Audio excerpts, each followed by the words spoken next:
All right, let's see what we got, y'all. I got everything pretty much hooked up. Got a few more vacuum lines and stuff to play with, tighten up some more stuff, but got oil in it, got coolant in it.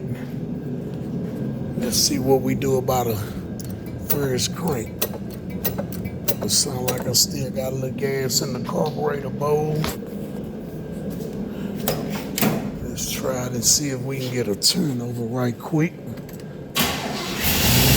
Oh shit. Oh shit.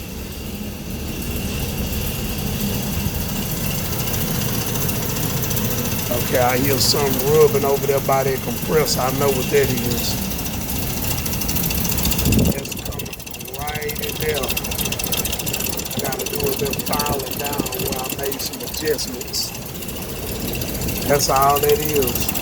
It might rub it down. It's right there, y'all.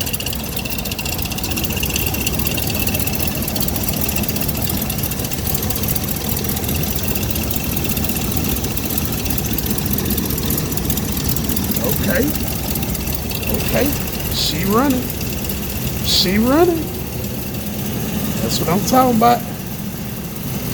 Make a few adjustments. Shit. Yeah, he might be riding tomorrow, y'all.